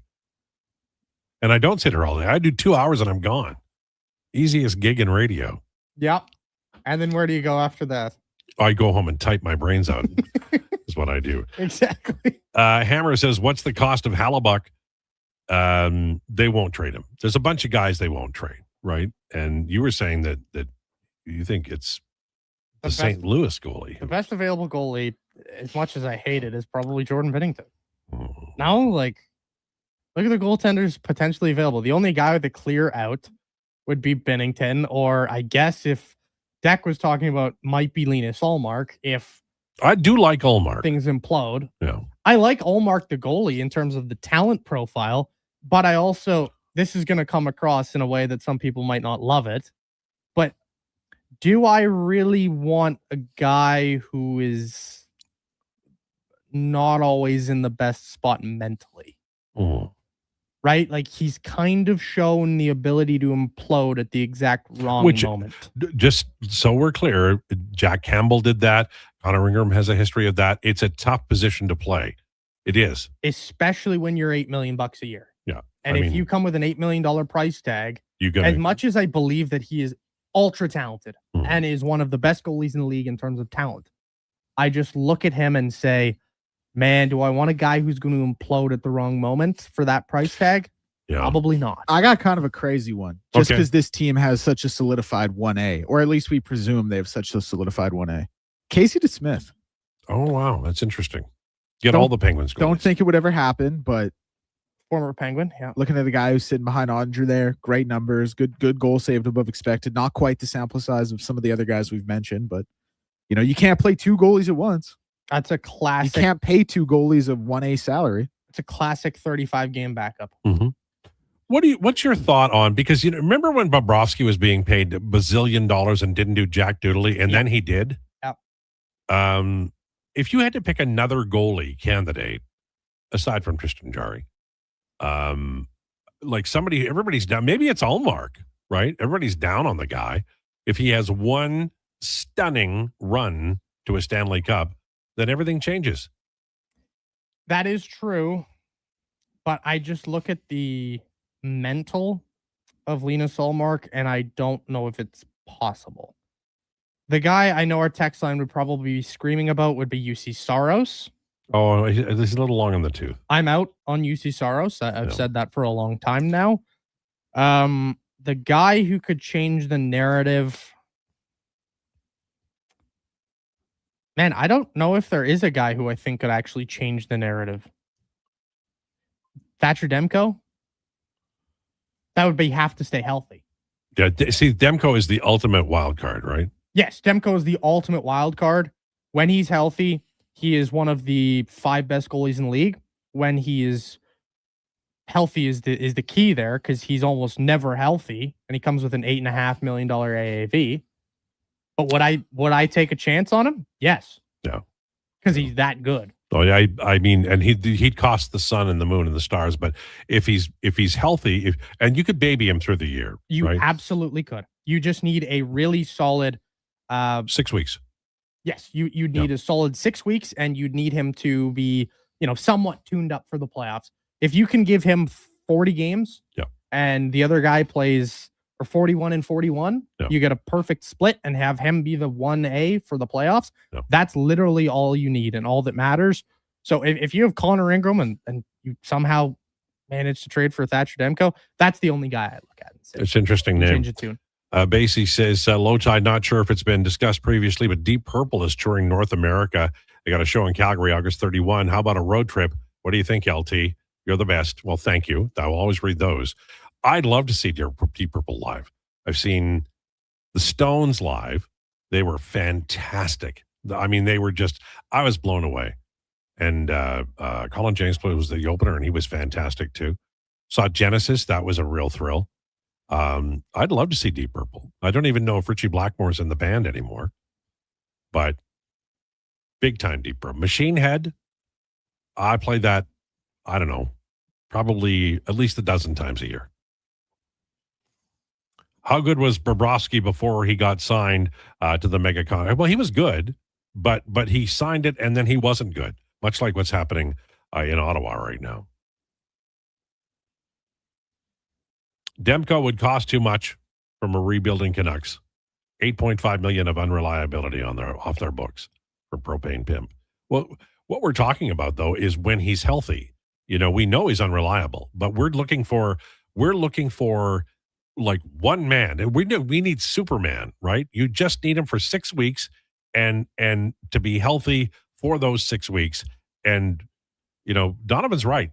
If you're looking for a guy who can do the job, there aren't many. And when we talk Binnington or even Ullmark or whomever, I mean, a Hellebuck I would say, but he's not going anywhere. Demko probably is available or would be. Well, for a team that's trying to tear it down, Demko would absolutely be available. But what do you like Edmonton and, you know, I remember they were trying to trade for Schneider one year. Yeah. And they just wouldn't give him to. But if you're Vancouver, right, this is not your window. Where when they had Schneider, that was still their window. Yeah. Off of memory. So for them, I don't think it'd be that hard. Like they traded with the Flames in recent years, right? Yeah, they have. Like they've traded they traded Staios there. For Zadorov, they traded for those two teams have traded they have, times. Yeah. In recent memory. Everybody hates the Oilers. And everybody looking at Binnington right now, I know he was awesome for Canada, but he's the second best goalie in his team. Yeah, the other kid is Joel Hofer's been awesome. Yeah. That would have been a guy you could have gone out and got in the offseason. Yeah. There's Howard for Kosa on the text line. I don't think you'd trade Howard for Kosa, to be honest. I wouldn't, because I think Kosa's probably a guy who you could get for a second round pick at this point. Goalies are voodoo, man. They just are. And Detroit's got a guy they like more. You could probably get Kosa for less than Howard. Probably a second round pick? Yeah, maybe. But just straight up. The Oilers don't have any of them. But speaking of goalies, what's up with Connor Unger? Too small? Connor Unger's played really well. He's at 9-10 right now with the Orlando Solar Bears. And he's been with like 4 or 5 other teams. I think he's in the queue, but he's got, you're going to have to prove yourself over a long period of time. The Oilers have a goaltender named Samuel Johnson, who's a big guy. He's playing for Fort Wayne Comets in the ECHL. He's got a 911 save percentage. He's a guy that I think that, I would think the organization is higher on because they like the big goaltenders. And he is one. Unger is, I don't think he's undersized, but he's not gigantor. And that's the what the Oilers prefer. I'd throw Demko and whatever it would cost for Cooley or Wolf. Bowen says, I think you could get Wolf out of there. I don't. What's his contract? He's locked in. I understand that. It's a long-term deal. It's is it $7.5 million, Josh? 7 years, I think. It's 7.5. Oh, sorry. Josh. So hold on. Josh got it. That's okay. Yeah, 7.5 over 7 years. So with Cooley, you still want to keep Wolf? Yeah. All right. So Dustin Wolf's the guy. But I think Cooley, it's a 2-year extension. And they got it done early too. But to have that tandem, nails. You do say nails a lot now that you brought it up yesterday. Yeah, well, I remember I came in on a Saturday to do a triple S. And there was one text in the text box, and it said, I was listening to the Lowdown with Lowetide. Love the show, but I got to be honest, you guys say nails so much, it's starting to really piss me off. And I never changed, because why would I? Well, but it's your style, man. It's what you do, right? My style is nails. So I don't know what to tell you. Yeah, we'll go with that. Death Valley Jeff, I'm sure Jackson and company are working the analytics hard in search for a goalie. Fear not. I'm confident reprieve is on the way. Very much the same way analytics found us saviors such as Ethan Bear, Caleb Jones, Pool Party, and Stuart Skinner. I don't know that you can credit analytics for finding all of those guys. There were scouts who went out and found those guys. And, Ethan Bear is an example for a 5th round pick. That's money. It just is. That was Jones was 4th round. Bear was 5th round, I believe. That's hella hard to do. Dial back nails. My goodness, from Kyle. Well, you know that when you say dial back nails, we're going to say nails even more. It just makes me want to say it more. Sometimes things are just nails. This is true. I'm saying. And also, like, we all have vocal stems and everything. Also, what's at the end of your fingers? What do you mean? Right at the end of your fingers. What is that? Oh, my fingernails. Yeah, nails. Literal. They're everywhere. You can't escape them. Yeah. You simply cannot escape Ever go to the hardware store and buy a bag of nails? No. Drink a lot of paint when you were a kid? Yeah. Why? All right. We may be losing it. They say nails because they're hammered from bones. Very nice. As far as the game tonight is concerned, it's a really big game. And I would run with Ingram, but you need Tristan Jarry. You will need him. They made a commitment to him, and that involves next year too. And what I do like about Stan Bowman, and there's some things that I think that they've wasted opportunities this year. But what I do like is that he has really built up the pipeline. And they brought in Tristan Jarry because they wanted a goalie for next year. They have some young goaltenders. I just mentioned Samuel Johnson. Connor Unger is another one. They're signing college free agents. Maybe a goalie pops there. I like, he's doing what Sather used to do. Glenn Sather used to gather as many possibilities as he could. He'd get, Donnie Murdoch fell out of favor in New York for reasons that I'm not going to get into. And the Oilers were the team where he landed. And it was like, the last chance Texaco in the NHL was Sather. If you had talent, he just looked past everything that you worried about. And Bowman doesn't go out and find, troubled players per se. But the Connor Ingram acquisition, I think, was a brilliant one. It cost $0. There's no asset attached to it. And, he has emerged as their top guy heading into the playoffs. That's just good business. As a manager, you're kind of looking for those opportunities. And there is some exposure. He could have come in here and failed, and, everybody would have, well, see, I don't know what they're doing. But clearly, it was a risk worth taking. He was a good goaltender before. He had some issues, and now he's a good goaltender again. Oilers did well there. They've done, it's not like they're 100% proper on all of them, but they've done pretty well in some important areas. And this Bereskin acquisition, I think, could be another one. And we'll see how that works out in the fall. They've signed some, at least one college guy, a guy from Czechia, one of their own draft picks now, and maybe another one as they sign Bereskin. And my hope is, and I'm genuine in this, I'm not making it up, my hope is they ignore free agency on July 1. They just walk away from it. The free agent list isn't that great this year. Make a trade if you want. Do not sign anybody. Do not give them a no movement clause. That would be a worthy goal for this management group. I know they won't adhere to it, but I am hoping that they will. Okay. Straight ahead. How many of us are in Heat Check Ice Bath? Are we all in? Okay. On the way, Heat Check Ice Bath Declinations. Lowdown with Lowetide on Sports 1440 and YouTube. Got a car you're ready to part with?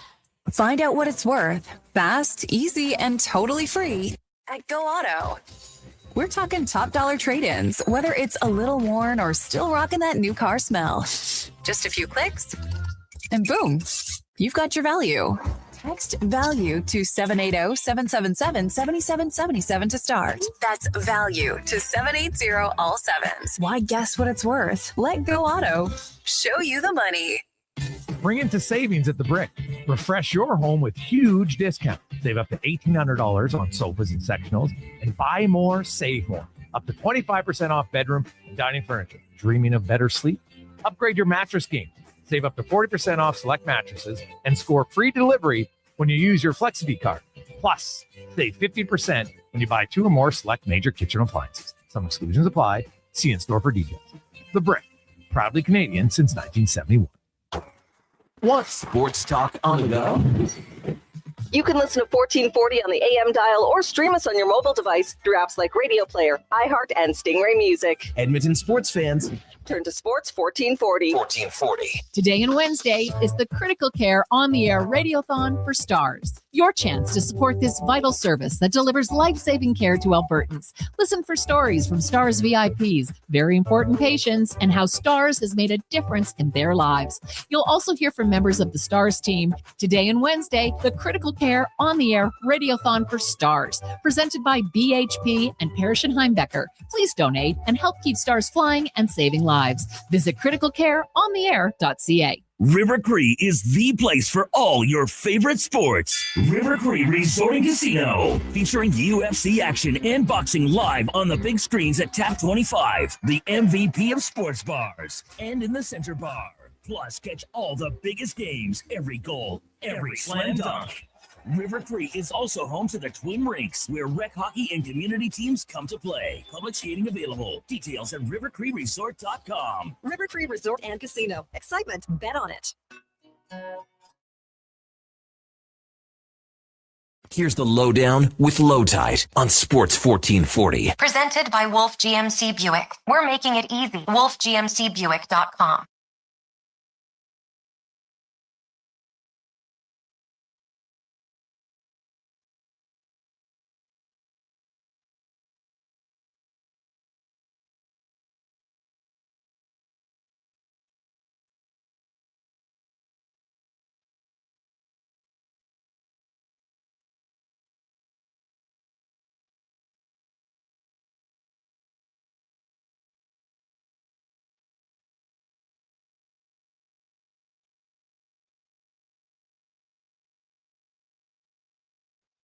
It's the Lowdown on Sports 1440, brought to you by Wolf GMC Buick.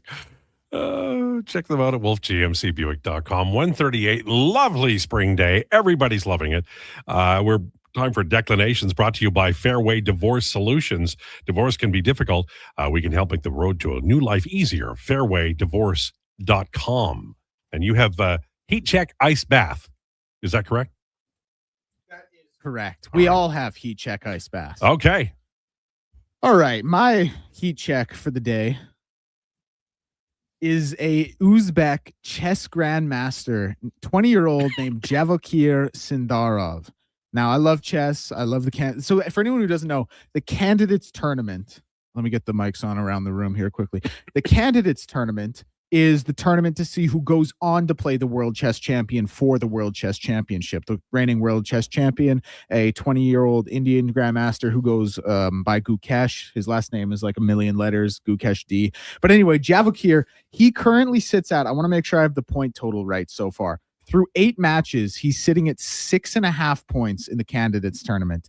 And he was a guy when, grandmasters and people who were in the chess community were getting interviewed about it, when they were getting asked about it, he was not a name that was coming up to win this tournament. Like 6.5 points through 8 matches is incredible. And he has 3 wins as black.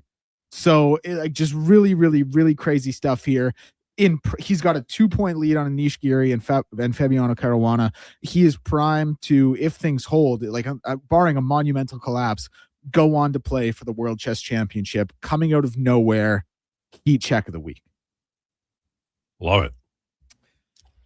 I'll go next. Well, hold on. I got my ice bath. My bad. My apologies. So my ice bath of the week, I got this Instagram ad today. Recently, actually. My ice bath of the week, I have to take a screenshot. That's why I'm on my phone. The Pyongyang Reds RFC, which is a rugby team. So the Instagram ad was by China_rugby_recruitment. The ad was play rugby in North Korea. The package includes a full-time English teaching job with no teaching experience required, a generous salary and food rations, flight allowance covered by the employer, and all rugby levels available. The eligibility criteria: you must be from Britain, South Africa, Ireland, Australia, New Zealand, Canada, or America. So the Pyongyang Reds RFC, you are my ice bath this week for not being able to fill out your rugby roster. Hold on, this is South Korea, right? Not North Korea? No, this is North Korea. North Korea. This is North Korea. Good God. All right, then. That's right. My bad. Food rations. At least they let you out of the country. It sounds like. Just don't steal a sign. Don't do anything except for eat your food rations. Listen, if you're gonna play rugby somewhere, oh yeah, might as well be North destination spot. Okay, heat check ice bath. Heat check of the week. Just coming down the wire yesterday when Mike Malone took the job as the new UNC head coach for basketball. Mm-hmm. And Coach K was on the Pat McAfee show as the news broke. So Pat McAfee asks him what he thinks, and this is a direct quote from Coach K. Well, about an NBA champ being the head coach of the UNC Blue Devil, or the UNC Tar Heels. Apologies. Coach K says, well, they had an NFL champion hired as the coach, and Duke beat Carolina in football this year. Coach K, you're the greatest to ever do it. No doubt in my mind. All right, now my ice bath of the week.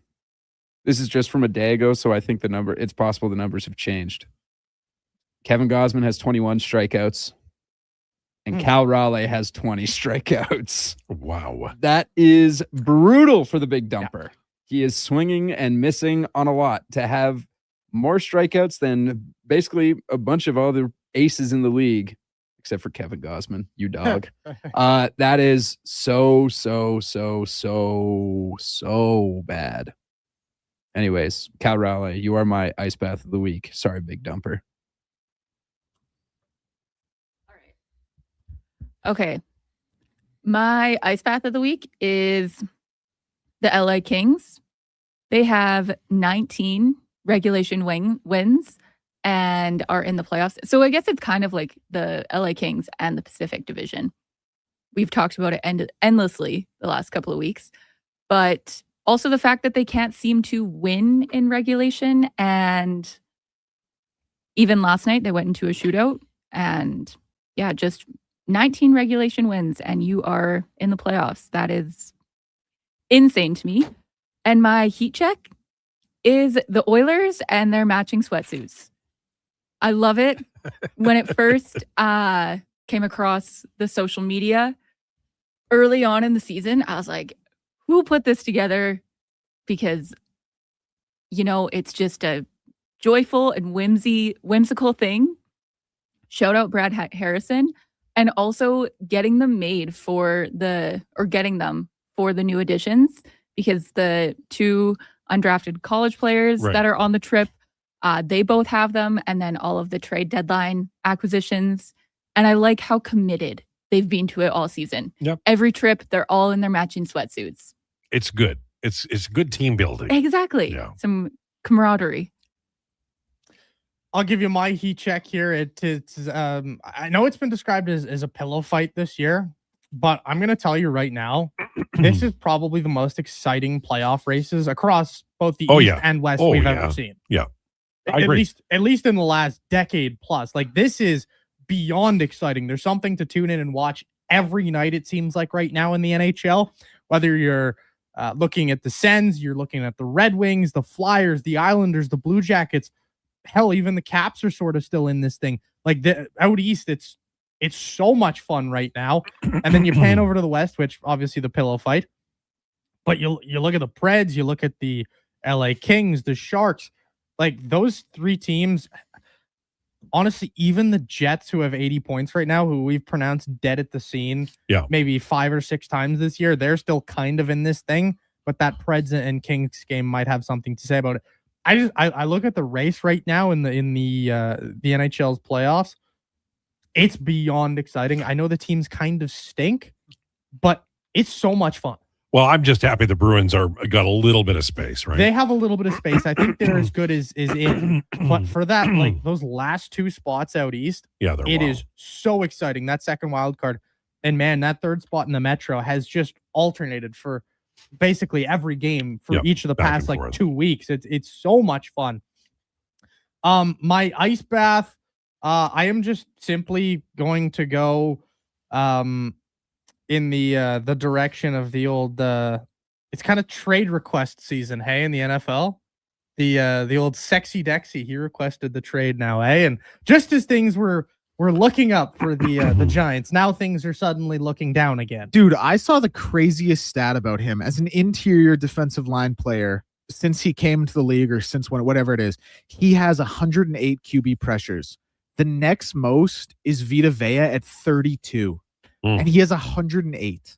It is so crazy that everybody was just starting to think, oh, we've got Harbaugh, we've got our franchise QB and Jackson Dart. We've just got, everything is looking so good in Giants land, and then Sexy Dexter requests the trade. That's so bad. I hope he goes to a different division, unless it's the Eagles.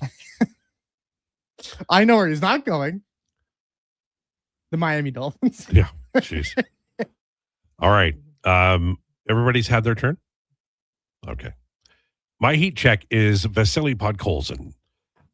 There are times in a winning cycle for an organization where acquiring somebody who can be a difference maker on a skill line is almost impossible.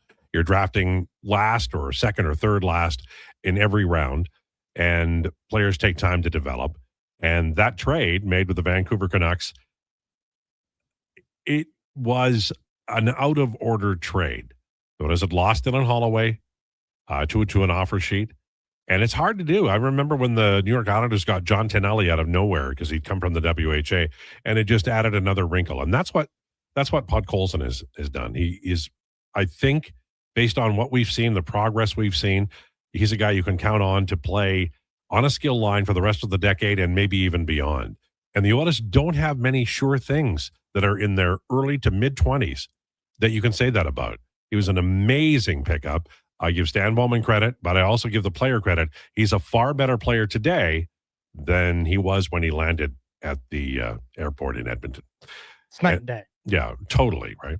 My ice bath is a personal one. Juan Soto has been injured, New York Mets. It's 2 to 3 weeks. It was supposed to be a mild thing. Now I'm worried about it because it's one of those, hammy groin Achilles damn things. Lingering. Yep. I just traded it for him in the ABC Fantasy League, and now he's hurt. Why do bad things happen to good people? I love Juan Soto, favorite player. I when he came up, I was just blown away by how good he was.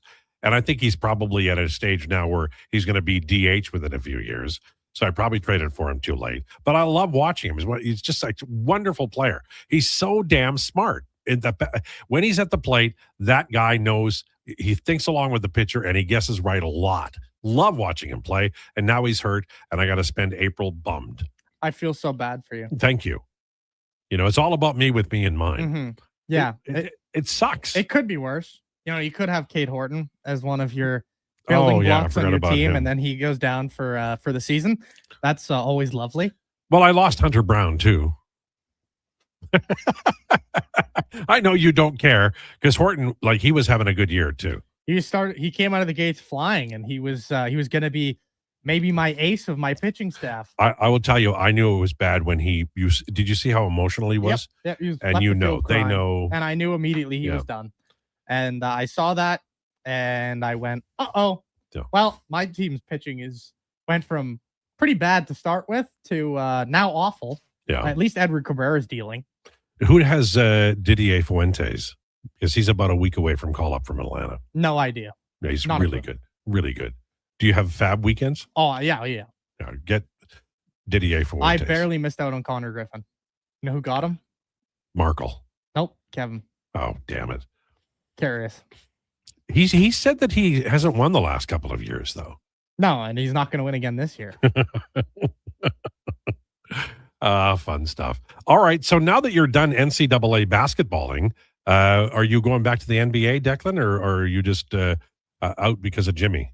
No, yeah. NBA playoffs going to get rolling here. Start the same day as the NHL playoffs. So, yeah. Deck, what do you make of all the tanking stuff? It definitely needs to be addressed, but I don't know how you can do it. And I feel so bad for fans that pay money for the tickets and invest in a team, and the team says, no, we're going to be bad on purpose. But like from a team perspective, I really do get it, because basketball is such a sport where one player can make all the difference. Like you can get one player and turn it around in 1-2 years, 2-3 years max type deal, if it's really that type of player. And so I understand teams and organizations being like, we want to go get this player, we want to be bad.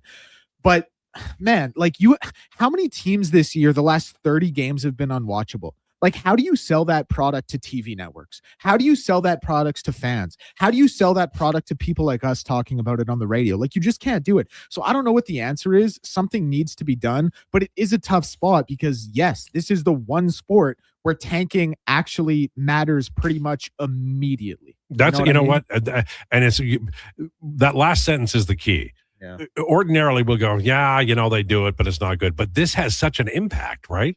So it's like, we're not going to win another game, and here's how we're going to do it. Why? What were you thinking about it, Donovan? Why'd you ask? Well, just because I know it's a big hot topic right now, given all that's happening in that realm, and I haven't heard your thoughts on it when I've been in studio, so I wanted to hear them. Yeah, it's funny. I'll play the outro after this, but Jason, like, because the NBA came out with a list for dissuading tanking, and one of it was have 22 teams in the lottery. Yeah, I heard that. And Greg's carved it up. I actually don't mind it for exactly what it is, for dissuading tanking, because obviously if it's 22 teams, you can conceivably have a playoff team win the lottery. So that to me is huge to dissuade it, because the team is like, well, listen, if we're trying to be bad or we're trying to make the playoffs, we're going to have a similar shot at the lottery. So it encourages teams to actually play for something. Now, I do think it's way better in theory than in practice. And I do think there'll be like a 7 seed who has a down year, who's really a 2 seed who gets a great player. And everyone will be like, this is Bushnick. And I will agree when that happens. But in principle, I actually don't mind it the way it dissuades tanking, at least the way it's supposed to, quote unquote. I have the solution if you want it. Just end the draft. People just sign free agent contracts with whoever they want to. It's the only way to go. Don't give us this garbage. Give young people an opportunity to go where they want to go. You can't do that in the NBA. Especially can't do that. This is the 65-game rule, right? No, you walked in late. We were talking about tanking. Oh, well. Yeah. No, well, those trips to the bathroom really cost you on this show. I was having a conversation with Connor. All right. But no one would sign with Grizzlies. That's the problem. Jason Krueger is on the way. Thanks so much for tuning into the Lowdown. Enjoy your day.